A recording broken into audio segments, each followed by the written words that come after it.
Good evening, and welcome to Spotlight on Education, Alabama Public Television's quarterly deep dive into education issues here in Alabama. I'm Todd Stacy, host of Capital Journal here on APT. Coming up later on the show, I'll have in-depth interviews with Ryan Hankins of the Public Affairs Research Council of Alabama about recent student test scores and what the numbers tell us specific to literacy. Jim Wooten of SAIL, Summer Adventures in Learning, about how students and parents took advantage of summer learning opportunities this year. And Dr. Briana Morton, APT's Vice President of Education Services, about all the education offerings we have here at Alabama Public Television.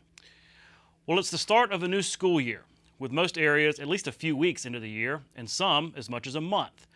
For many, it is the first full school year that we can say the pandemic and all its disruptions are completely behind us. I recently spoke with State Superintendent Eric Mackey about the new year and the optimism that comes with it. We feel really good about this school year. I have had the opportunity to get into a lot of schools this fall. The governor has been going to a lot of schools. She and I have gone to some schools together. And there is definitely a feeling of optimism and revitalization that was kind of missing the last few years since COVID. COVID definitely, it not only changed things, obviously physical health and how we have to think about things in school, but it really made people kind of, a little worried, a little tense. We don't feel that this year. While we are not in the throes of a pandemic, there are illnesses going around, and that could get worse as fall temperatures drop. I recently spoke with State Health Officer Dr. Scott Harris to ask his advice for parents in dealing with sick children. We know kids are going to get sick. That's always the way it is. And so, first of all, remember to check with your child's pediatrician and make sure you're updated on everything. The pandemic had so many disruptions, but one of them was that many kids just got behind on their routine shots. And some of that was misinformation about vaccines. That's one story. But then also there were just simply a lot of disruptions. People, maybe they were not in school in person, so they didn't need to get their blue card updated, their immunization certificate updated, or maybe their pediatrician was only seeing sick kids and not doing well visits for a little while there when things were so different. So there are a lot of reasons that kids got behind. We're seeing that start to recover, thankfully. But please make sure that your child is completely updated. And the one single piece of advice that we really want parents to remember is it's hard to implement sometimes.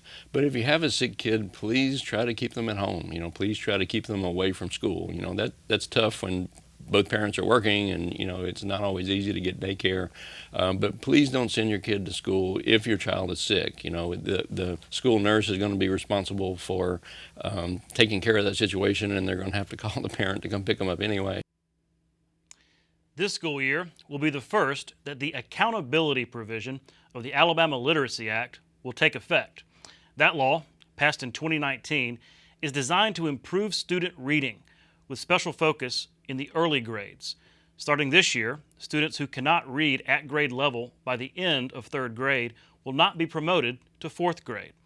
This part of the law had been delayed 2 years by the Alabama legislature, due in part to COVID-19 disruptions. But in a recent op-ed, Governor Kay Ivey said no more delays would be acceptable. Writing for AL.com, Ivey said, "Passing our students along when they are not reading at grade level is doing them a major disservice. I have had reporters ask me about it too on multiple occasions. My answer has been clear. Further delaying the promotion policy cannot happen, and I will firmly veto a delay if a bill reaches my desk." End quote. Dr. Mackey echoed the governor's comments, saying now is the time for the accountability provision to kick in.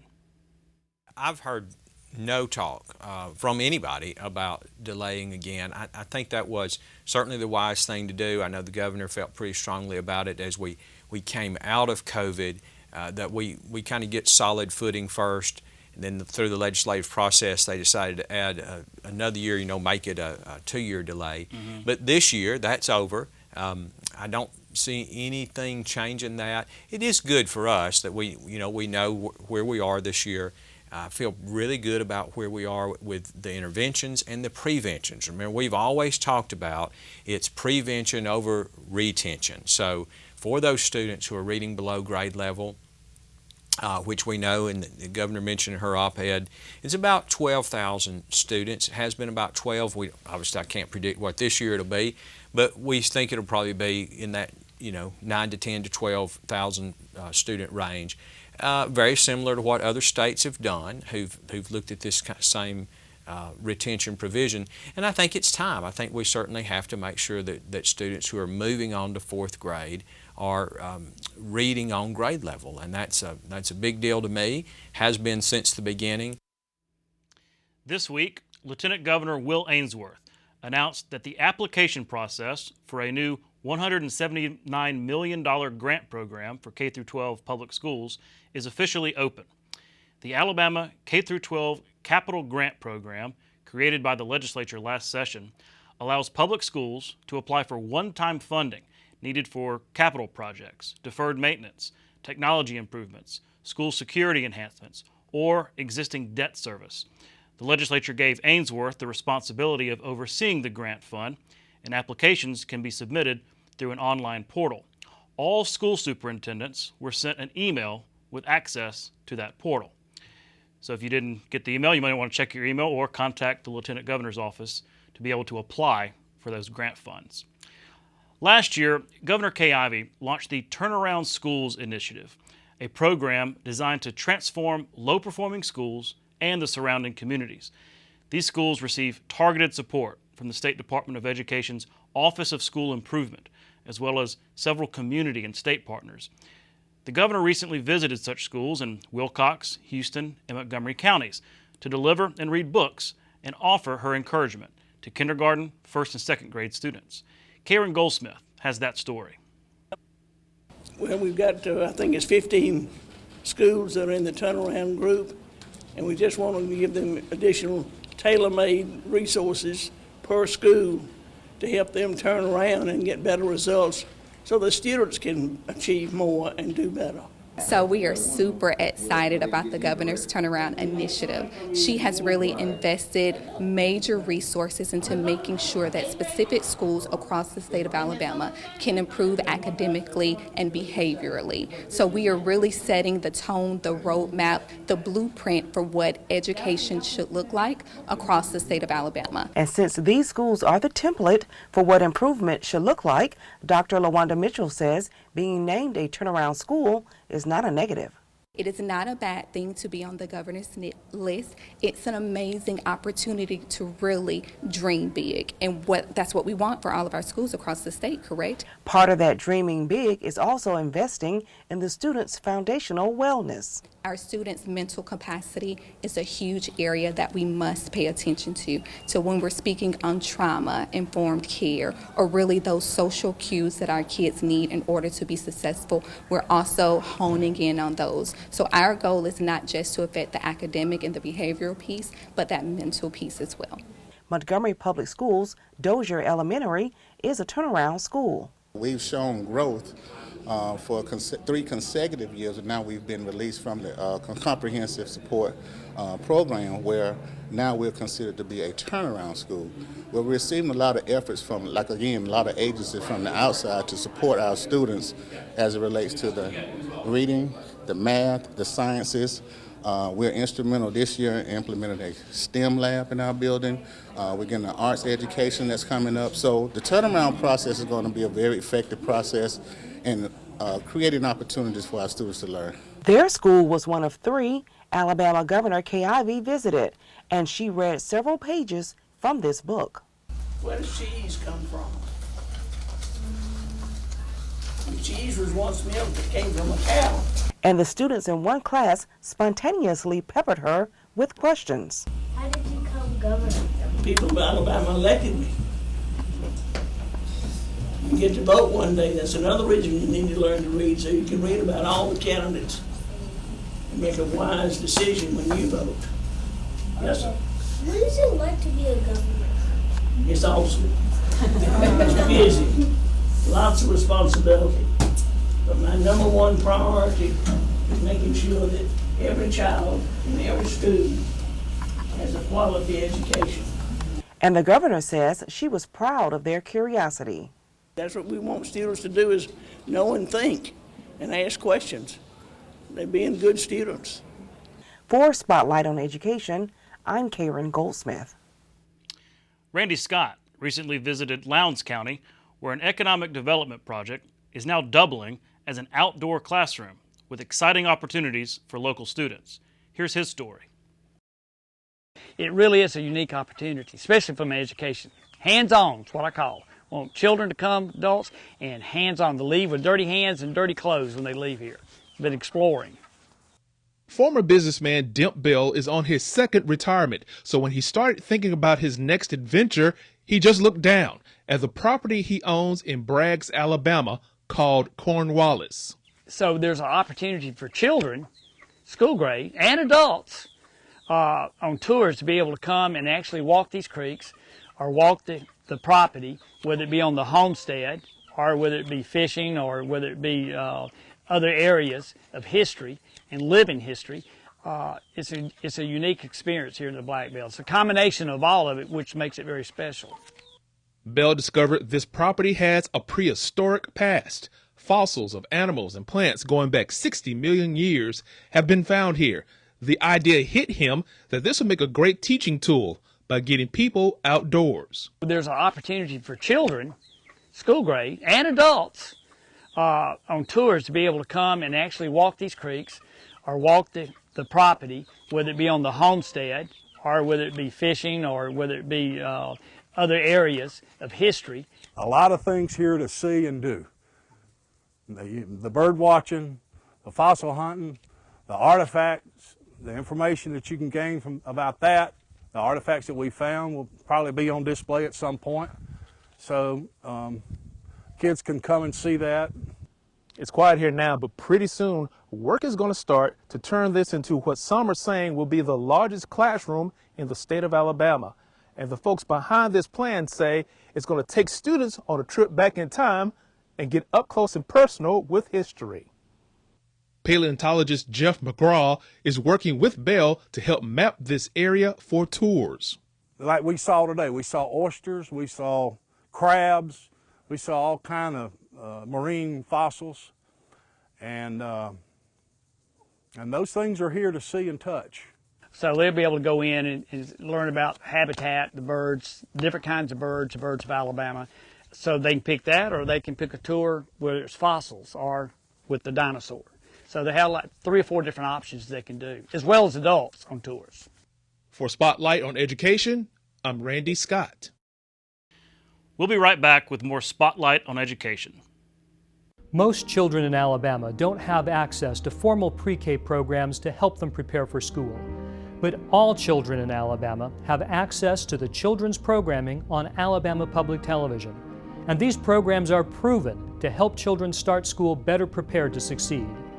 Just watching programs like Sesame Street, Super Why, and Curious George can have a profound impact on how well kids do from kindergarten all the way through high school.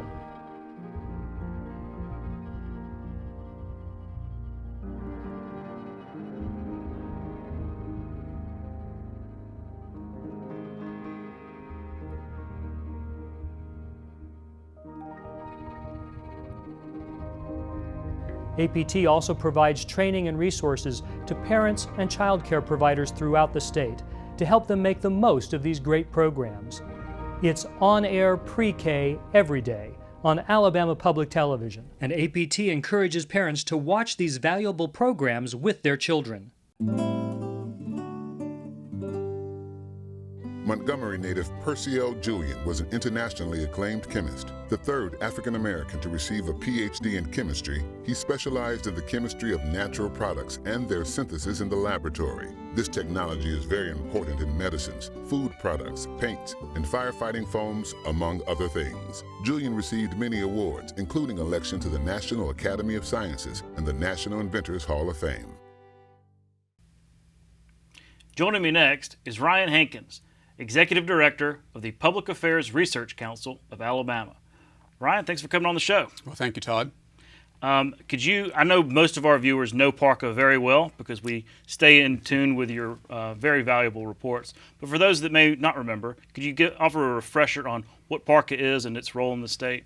Sure. Well, PARCA is the state's really first and only nonpartisan, non-ideological policy research and data analysis organization. We're committed to doing policy research, data analysis, technical assistance to help state and local leaders and nonprofits really understand, develop, implement, and assess sound public policy. Which is exactly why I wanted to have you on, because you don't have a dog in the fight necessarily, right? We're going to be talking about education, data, scores, things like that. And y'all aren't pushing an agenda except, to help the state. And I think that's really valuable when it comes to looking at education because, sometimes there's a tendency to, wear rose-colored glasses or something like that. So I appreciate the straight analysis. Let's start with ACAP. This is the test that all of our school children take, Alabama Comprehensive Assessment Program. They sort of reformulated it to try to take accurate measurements year to year. Y'all did some analysis on, we're starting a new school year, but let's look back at last school year so there's kind of a benchmark. Y'all did some analysis on the ACAP scores for this past school year. What were the big takeaways? Takeaways, and I'm speaking specifically about literacy today. Big takeaways where we saw some gains in we call ELA, English Language Arts, and reading. We saw some of the upper grades, 5th, 6th, 8th grades, see a little drop. It was a little perplexing. We know we've made a lot of investments in ELA broadly, literacy in particular. So we were encouraged to see some improvements maybe in 3rd grade, a little concerned to see some drop off in the higher grades. We have some hunches about what might be happening there. I will say that this is, I believe, the 3rd year of the ACAP. It's what we call a summative assessment, as you said, given at the end of the year to capture what students have learned relative to standards in the previous roughly 9 months. Mm-hmm. And it's really the best way we have to see a complete year-end picture of how our schools are doing, how our students are doing, and year-over-year growth. And to allow us to assess, are our education policies and strategies working? Right. Well, and so this is the big year, right, for literacy, because finally the accountability provision of the Alabama Literacy Act will go into effect. It's been delayed in the past, administratively, then by law, mainly because of COVID. There are arguments where, look, these kids are coming out of COVID, and why hold them back? We can argue about the soundness of that kind of policy, but it happened. But now Governor Ivey is saying, I talked to Speaker Ledbetter, he's in agreement, the superintendent, they're all in agreement that this law will go into effect, that holdback provision will go into effect. So talk about that, knowing that's coming and that the proficiency levels that we're at, what might be coming looking towards May? Sure. Well, I'm glad to hear you say the words accountability provision. And that's a little bit of inside baseball. What we know is that 4 years on after the act was passed, there is still widespread misunderstanding. One, that retention is the singular focus of the act, which is incorrect. And relatedly, as you mentioned, since that has been delayed, there are many who believe that the act has not been implemented, and it couldn't be further from the truth. So retention is a part of the act. It is only part of the act.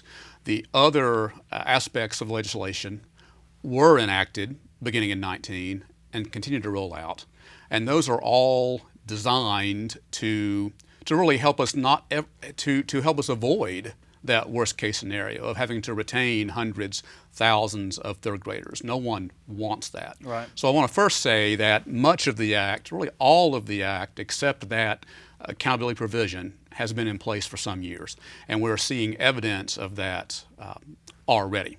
When fully implemented well, we hope to see very few children retained at the end of 3rd grade. But you are right. All the indications are that provision will go into effect at the end of this school year. So those students who are reading below proficiency levels at the end of 3rd grade would be subject to being retained. There are steps. It's not an immediate, your scores are a point too low, Right. Sorry, we'll see you next year. There's a process involved, but that process is set to kick into effect April, May of this coming school year. Right. And that brings all kinds of not just policy but political ramifications, right? Because nobody wants their kid to get held back, right? Just in a perfect world, they just kind of keep going with the class they've always come up on. And so it may be some tough realities for some parents out there. What would your message be to those? Because I know all this is based on research. All this is based, it's not random. The third grade is where we're doing this, right? It's based on research, based on science of reading and what happens to that third grader should he or she get pushed on or promoted on without that skill. So what would your message be to those parents who may be afraid? Well, first to say just how we have said this for so many years, but it can't be said enough, the centrality of being a strong, proficient reader. We know that students who read at grade level by the end of third grade are 4 times more likely to finish high school.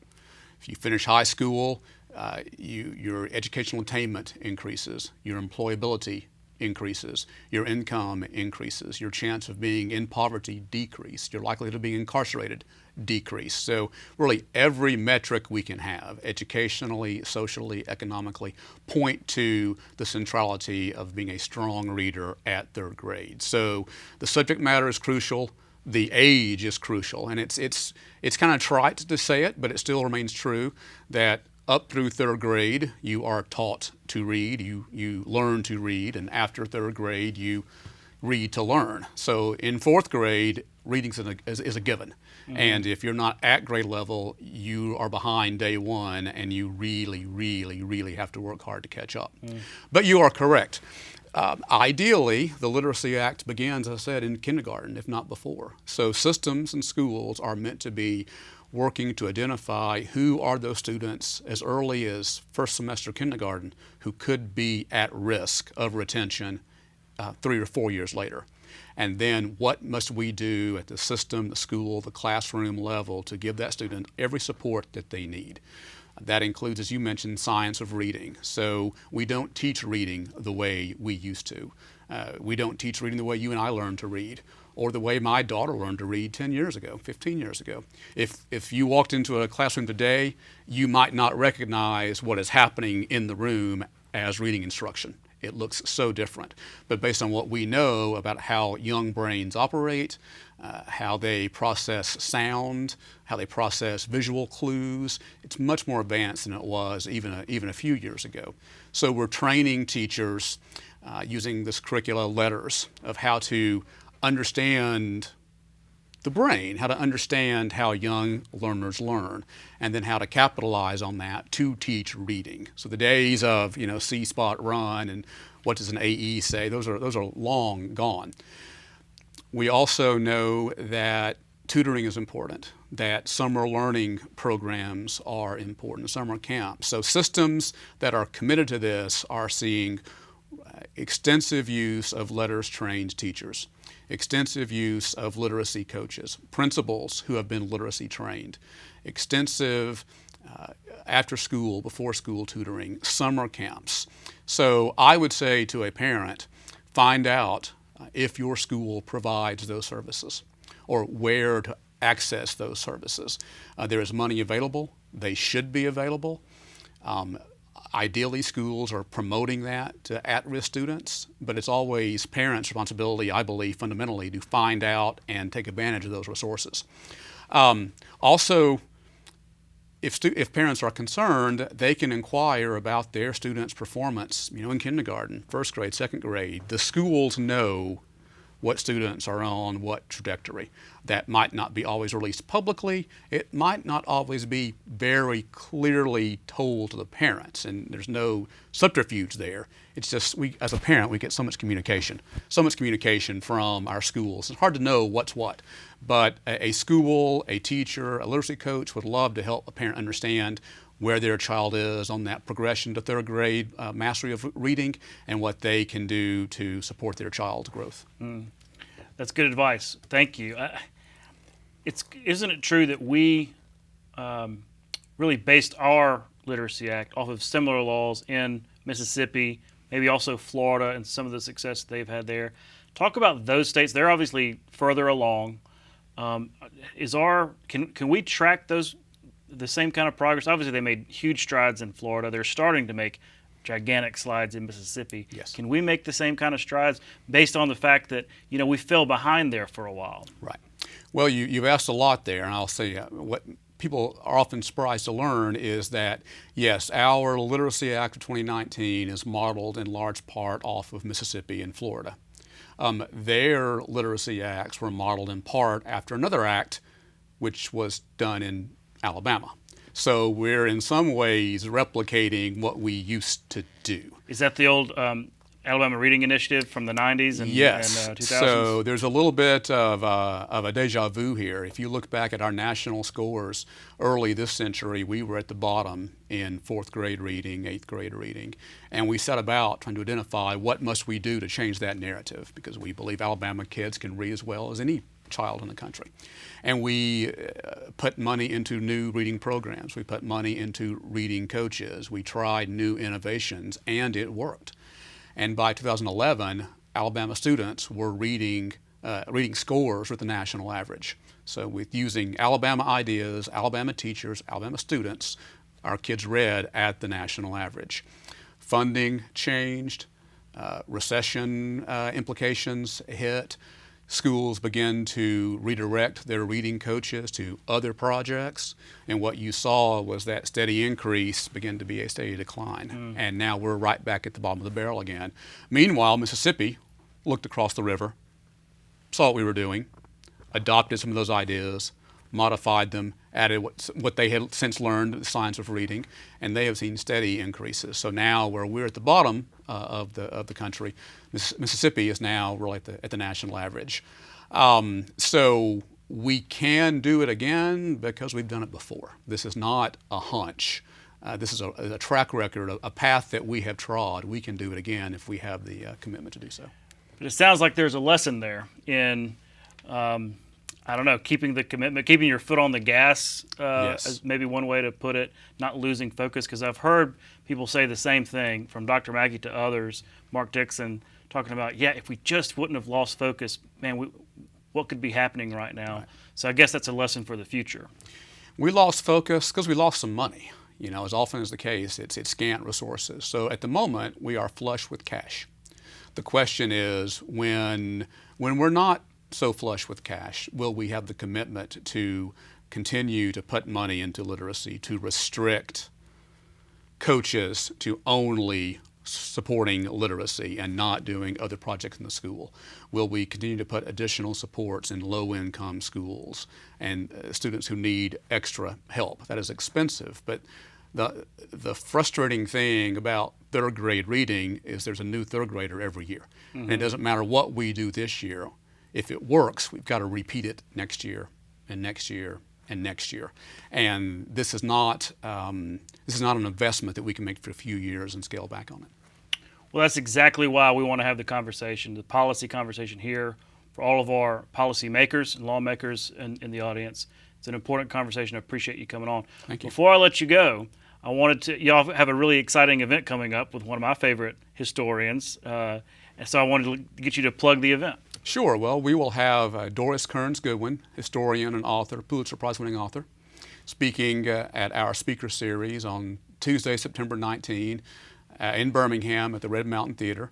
And she'll be speaking on a topic that I think we can all appreciate, leadership in turbulent times, and then what we who are citizens, we who are not in positions of power, what is our opportunity and our obligation to support those leaders in these turbulent times? So we invite everyone to come and engage in that conversation. You can meet her, get a signed book, hobnob with other decision makers around the state, and really advance conversation of data-informed policy for Alabamians. Turbulent times, you say, huh? Something I've heard. So if you have a Team of Rivals book, you can maybe go get it signed. Absolutely, Who knows? You certainly can. Awesome. Well, Ryan, thanks again for coming on the show. Look forward to continuing the conversation. Thank you very much. We'll be right back.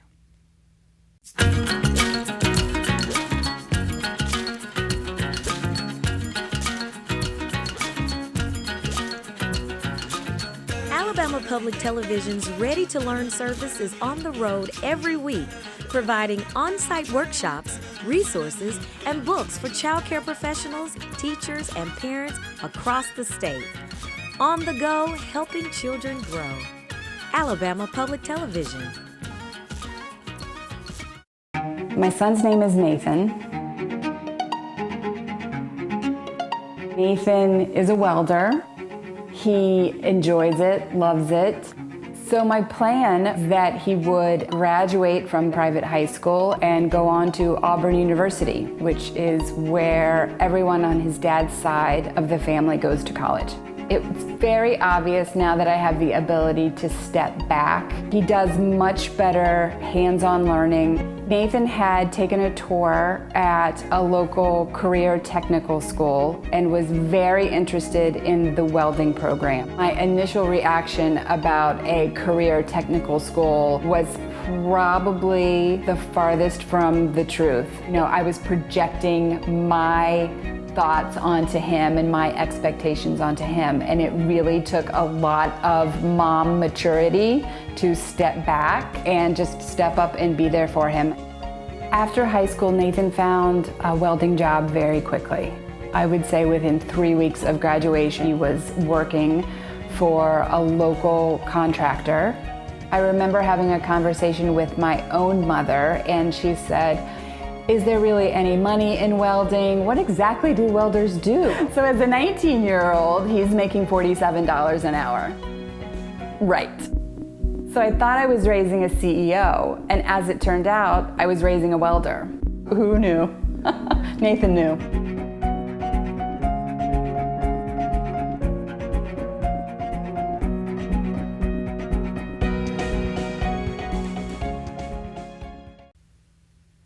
Joining me next is Jim Wooten, President of the Board of Directors for SAIL, Summer Adventures in Learning. Jim, thanks for coming on Spotlight. My pleasure, Todd.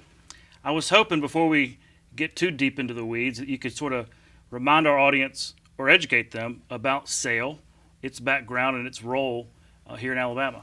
Certainly.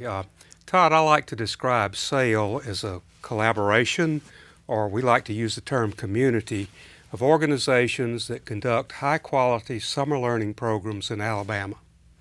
So you might ask, why summer learning? Sure. And in fact, there's probably this traditional mindset that's still out there that the school year is for learning, but summer is just for fun. And we certainly agree that kids should have fun in the summer, but you have to acknowledge that half of Alabama's students are not proficient in reading and math. So we would argue that summer needs to also be about serious academic work for them so that they can close that gap. Mm-hmm. Oh yeah, we hear all the time about learning loss that happens over summer, and when you factor in just the deficiencies there are anyway, then throw COVID on top of that, you can really start to understand the argument for a rigorous and lots of investments in summer learning. But you know, I go back to when I was a kid growing up, it was kind of a stigma to summer school, I guess they would call it back then. Right. Whereas, you know, well, you're going to summer school, something must be wrong. Is that beginning to change? Is there a different approach now? Well, our approach is different because we've learned that to do really excellent summer learning, you have to build programs that combine the best elements of traditional summer camp with rigorous academics. And so the hybrid of that really creates an environment where it feels like camp, the kids are happy to be there, and that tends to increase their confidence in their ability to learn. It also makes them come to understand that learning can be fun. So that not only are they growing during the summer, but they're better students when they go back in the fall. And who wouldn't want to go to camp? Exactly. Yeah, right. that makes it a lot of fun. Whole different thing going to camp than going to, you know, quote unquote summer Exactly. school. So you mentioned summer learning loss. So that's an important concept. When kids don't practice their academic skills over the summer, they regress. They lose ground, and they have to pick that up when they go back to school in the fall. That's been studied and measured. It's actually been shown that kids are going to lose about 2 to 3 months worth of math skills and also 2 to 3 months worth of reading skills over the summer. But that doesn't have to happen because with the programs that SAIL operates, we turn those summer learning losses into gains. Wow. You said a couple of times rigorous academics. What do you mean by that? Yeah, and that's another great point to go into. Because most summer programs have some element of learning built in, but we've learned through experience that if you really want to make a serious progress towards closing that academic gap that our kids feel, you have to build a program that's designed to do just that. So our programs offer 70, 80, maybe even more hours of academic instruction during the summer. The lessons are taught by experienced teachers, usually certified. We use rigorous curriculum, research-based curriculum, and also we use an assessment. So when our kids come into the program, we use the STAR assessment, and it determines what skills the kids have mastered and what they need to master, and that allows the teachers to build lesson plans that actually meet them where they are. And then we use the assessment at the end of the summer so that we can determine whether the kids have grown, and also it helps us make sure that our programs are being effective. Mm-hmm. Are those assessments in yet? I was told that the data maybe not They are quite not. here. Okay. We do have partial data in. So let me just share some kind of history with you, then I can talk about this summer. So this is our 11th summer, and this summer we operated 35 programs in 46 locations around Alabama. We have about 2,000 in enrollment. Over the 11 years that we've been in operation, we've enrolled about 20,000 kids. And over that period, the average gain per summer for our students is about 1.8 months worth of reading skills and about 2.6 months worth of math skills. So when you compare that to the summer learning loss of 2 to 3 months that they would have experienced absent a program like SAIL, that's really about half a year's difference. Wow. And we know this year's data is going to be about the same. We also had something unique this summer that I'd like to mention to you. For the first year, we had public funding of our version of summer-based learning, and we had a pilot program that was administered by the Department of Early Childhood Education that made grants to a group of programs, many of whom had never been a part of SAIL before. And again, we don't have full data back from that, but we have enough data to know that those kids made good academic gains, and it confirms that this model works in a variety of settings. We really like to think of it as a robust model for summer learning, and we're excited about that going forward. Well, probably more robust summer learning happened this year than ever before in the state's history because of, like you said, that public funding from the various federal programs. I was talking with Dr. Mackey the other day, and he mentioned that, the good news was that, yes, more programs offered more opportunities than ever before, but maybe the attendance wasn't quite what he mentioned, people going on vacation and things like that. Does it take a year or two to, with all this new funding to kind of figure out the best way to do things? It absolutely does. Parents are kind of conditioned to think of summer learning as drop-in. So if they're fortunate enough to be able to afford a vacation or a family visit, they tend to want to pull their kids out. But the way SAIL program works, you really can't do that. Our programs are day camps. The kids go every day for 4 to 6 weeks, and they go 6 to 8 hours a day, so it's a full day program. A typical day, they're going to get about 3 to 4 hours worth of academics, and the remainder of the day is going to be on the traditional summer camp activities, arts and crafts, sports, all the kind of social skill and character building activities that camps are good at. So the kids have to be there almost every day, and that turns out to be one of the bigger challenges that we have. Our programs put a lot of effort into that, but typically we're able to achieve somewhere between 85 and 90% attendance rate over the summer. Wow. Well, I'm curious that when a student goes through your program, the difference that it makes, and I know this may not be data, but it's maybe the anecdotes that you hear from parents, from educators, that the difference that summer learning makes once that child goes back for the beginning of the school year, right, and what you hear about the difference that it makes. Yeah.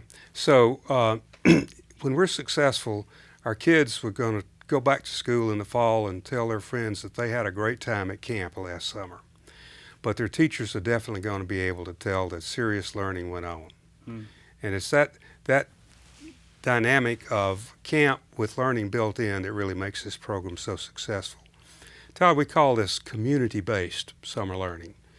And it differs from school learning in that most of our programs are not hosted by the schools. They're hosted by the organizations in the community that are good at summer camp. So you'll have churches and faith-based organizations, you'll have youth organizations, you'll have nonprofits, all conducting the camps, but they'll be drawing on the schools for the teachers and other academic resources. So by blending these two together, we get better programs really than any single organization in the community could have built alone. It's brilliant. And I hope next summer, because obviously we're starting a school year right now, I hope next summer maybe we can come out and visit a few of your locations just to sort of demonstrate this really great idea and program that y'all have developed. And before I let you go, there may be plenty of parents out there who, again, it's going to be a whole school year until next year, but they may not know about SAIL, may not know about these opportunities. Where can they learn more? Well, Todd, we have a really comprehensive website, and so we would invite everyone to visit that who wants to learn more. It's got different sections. So, for example, if you're a parent that wants to find a program for your kid, go to the website and click on Find a Program. Similarly, if you're someone who'd like to provide support for the programs, or maybe you have a program that you're operating and you'd like to explore becoming a SAIL program, just visit the website. There's a section for you. It'll tell you what steps you need to take and who you need to contact. And again, that's sailalabama.org. And again, SAIL stands for Summer Adventures in Learning. Right. Jim Wooten, thanks so much for coming on the show and explaining all this to us. My pleasure. We'll be right back. Most children in Alabama don't have access to formal pre-K programs to help them prepare for school. But all children in Alabama have access to the children's programming on Alabama Public Television. And these programs are proven to help children start school better prepared to succeed. Just watching programs like Sesame Street, Super Why, and Curious George can have a profound impact on how well kids do from kindergarten all the way through high school. APT also provides training and resources to parents and child care providers throughout the state to help them make the most of these great programs. It's on-air pre-K every day on Alabama Public Television, and APT encourages parents to watch these valuable programs with their children. E.O. Wilson, known as the father of biodiversity, is a naturalist, environmentalist, ecologist, entomologist, and humanist. Born in Birmingham, Wilson moved around in childhood and grew up largely in Mobile, where he explored the nearby wilderness, including the Mobile-Tensaw Delta. At age 16, while attending Decatur High School in Decatur, he decided to study insects, specifically ants. He would become one of the world's foremost authorities on ants and earn him the nickname Dr. Ant. In 1978, Wilson won the Pulitzer Prize for General Nonfiction for the controversial book On Human Nature. In 1990, Wilson returned to his earlier research area and published The Ants, an encyclopedic genetic study of the social behavior of ants. This work won him a second Pulitzer Prize. 4 years later, Wilson published perhaps his most engaging work, his memoir, Naturalist. E.O. Wilson has been hailed by numerous organizations and professional societies. He has received more than 100 international medals and awards. Joining me next is Dr. Briana Morton, Vice President of Education Services for Alabama Public Television. Dr. Morton, thanks for coming on the show. Thank you for having me.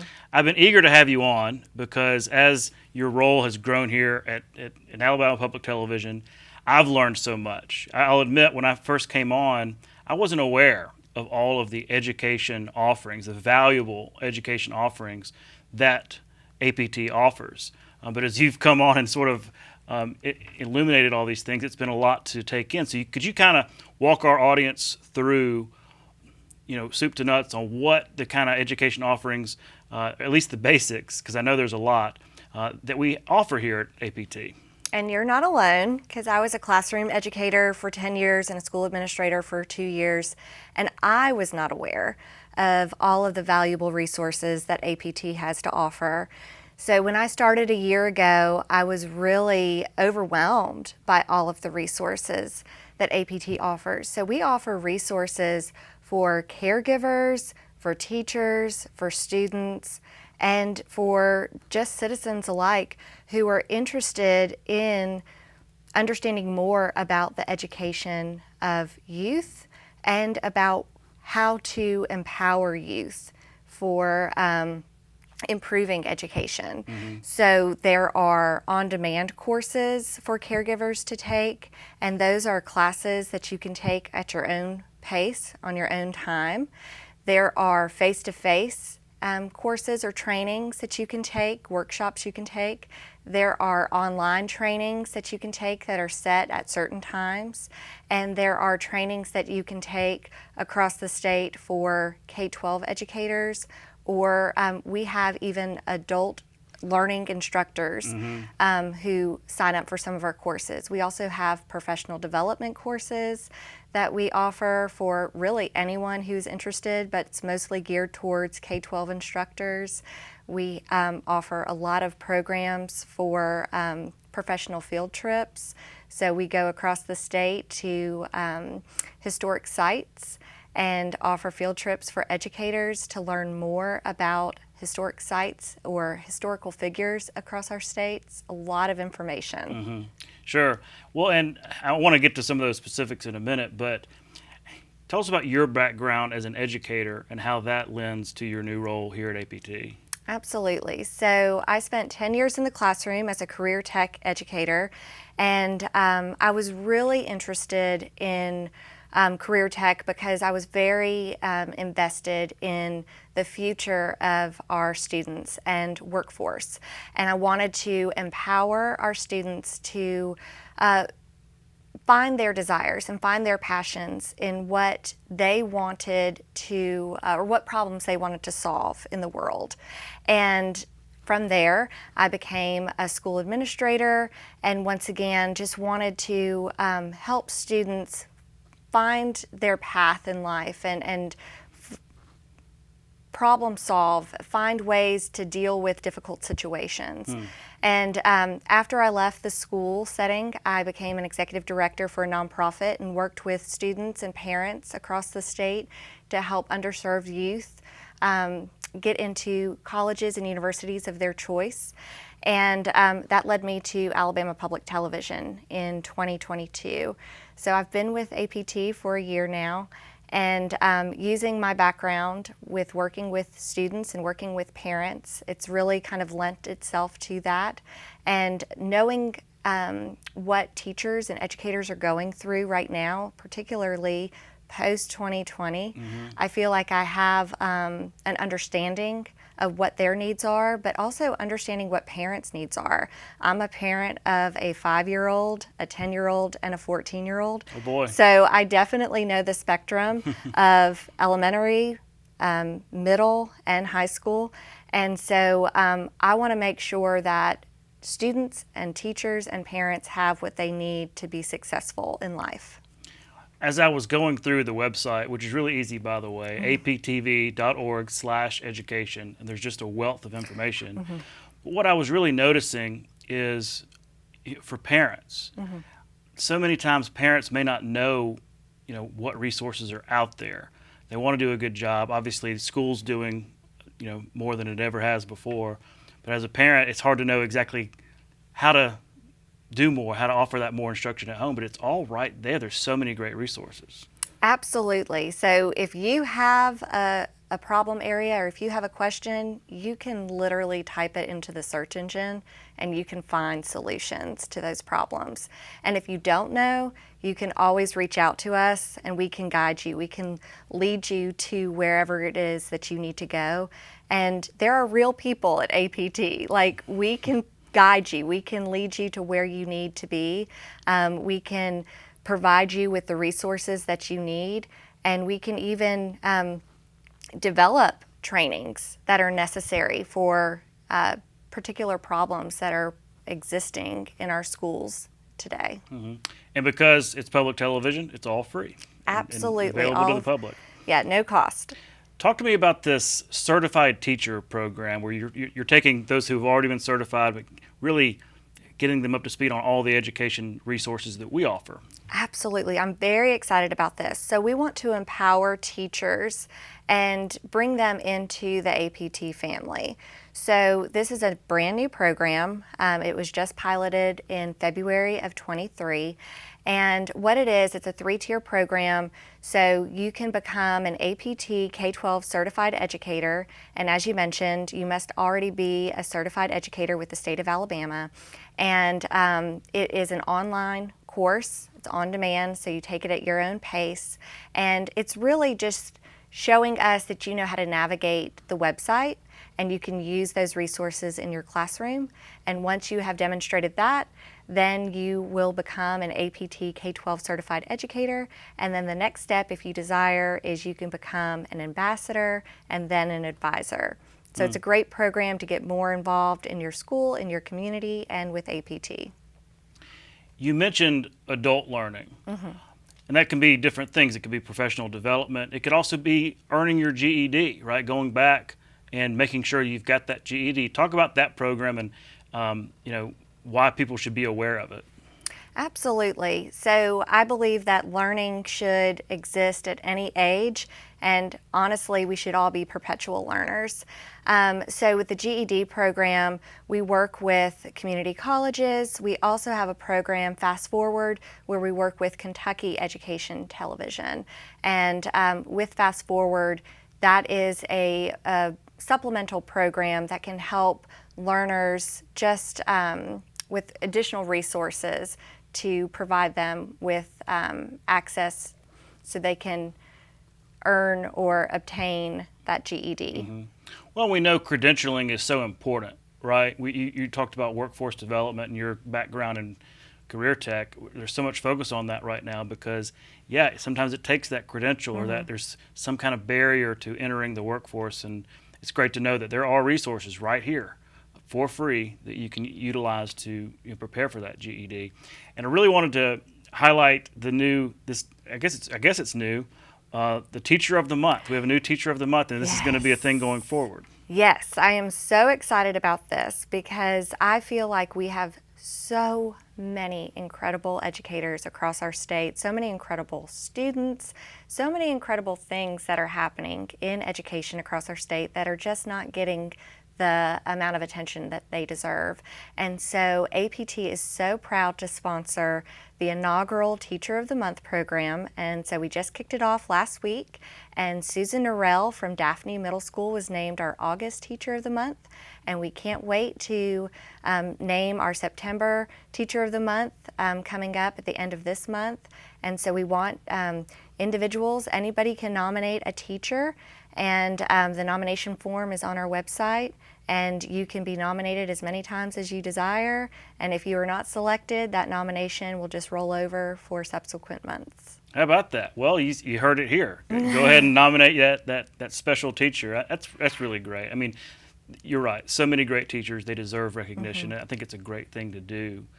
And I'm curious because you talk about, at the beginning of the segment, I'm talking about that, I wasn't aware of some of this stuff. I wasn't aware of some of these great resources. I imagine that's the same for teachers. So talk to me about what happens when an educator or a parent maybe wasn't aware of some of these really valuable resources and become aware. Are they surprised? Are they really, wow, didn't know this was here? Oh, yes, it happens all of the time, and it's nothing to be ashamed of. I hope, if anything, they are just excited, and now they're aware, and they continue to use these resources. As I had mentioned, I was unaware of the amount of resources, and now, maybe much to their chagrin, my children, their teachers are very aware of all of the resources because I am often emailing them some great resources that align with the standards that they are currently teaching my kids. But there's so many great resources, and it's all free, no cost. They are aligned to our state standards, which are fantastic. As a former educator, there's nothing better than to have something that is set and ready for you, and then you can just kind of put your own spin to it. It's wonderful. Great. Parents, students, young and old, can take advantage of the resources. Again, that's aptv.org/education. Dr. Morton, thanks again for coming on to Spotlight. Thank you so much. We'll be right back. Established in 1953, Alabama Public Television was the first educational television network in the United States. With much of the state struggling to support standalone educational systems, Governor Gordon Persons encouraged the state legislature to establish APT to ensure access to educational television for all Alabamians. Among the early children's programs broadcast in the 1950s was Cabbages and Kings, written and produced by Auburn University. APT soon added programs for elementary schools, teacher instruction, and adult educational programs that were scheduled in the evening hours, along with national programming. Since then, 25 other states have established public television networks, all based on Alabama's model. Alabama Public Television's educational mission and national leadership continue today.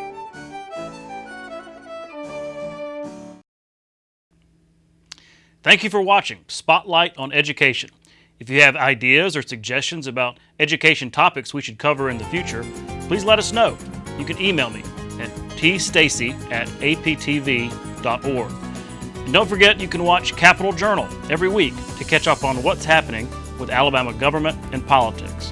We broadcast Fridays at 7:30 and Sundays at noon. For Alabama Public Television, I'm Todd Stacy. We'll see you next time.